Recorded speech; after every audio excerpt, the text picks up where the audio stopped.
अमित वर्मा अधिवक्ता, व्यवहार न्यायालय नरकटियागंज। आज हम बात करेंगे संविधान के भाग 20 अनुच्छेद 368 के बारे में।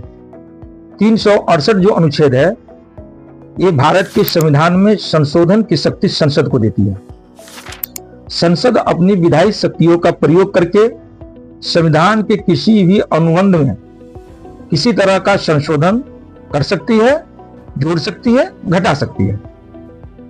लेकिन इस संशोधन करने से पहले उसे एक बिल लाना होगा और दोनों सदनों के भारी बहुमत से और जो उपस्थित सदस्य हैं, जो मत देने वाले हैं, उनके 2/3 बहुमत से इस बिल को पारित किया जाएगा।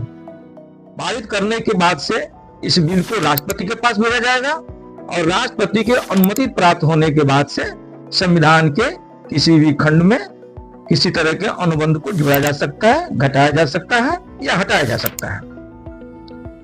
यह जो संशोधन है, यह संशोधन की प्रक्रिया 24वां संशोधन 1971 के माध्यम से लाया गया।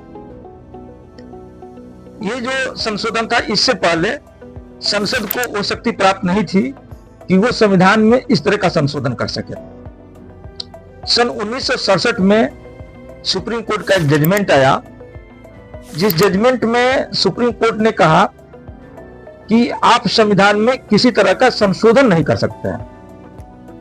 संसद ने इसके जवाब में 24वां संशोधन अधिनियम 1971 में लाया और 1971 में ला करके संशोधन करने की शक्ति को व्यापक किया। हालांकि इसके बाद केशवानंद भारती बनाम केरल राज्य मामले में सन 1973 में सुप्रीम कोर्ट का एक और जजमेंट आया, जिसमें सुप्रीम कोर्ट द्वारा कहा गया कि संसद द्वारा संविधान के बेसिक स्ट्रक्चर में परिवर्तन नहीं किया जा सकता है। तो ये बात सत्य है कि संविधान के किसी भी पार्ट के, किसी भी अनुच्छेद के किसी खंड में किसी तरह के अनुबंध में परिवर्तन किया जा सकता है, जोड़ा जा सकता है, हटाया जा सकता है, लेकिन जो उसका बेसिक स्ट्रक्चर है उसका परिवर्तन नहीं किया जा सकता है। धन्यवाद।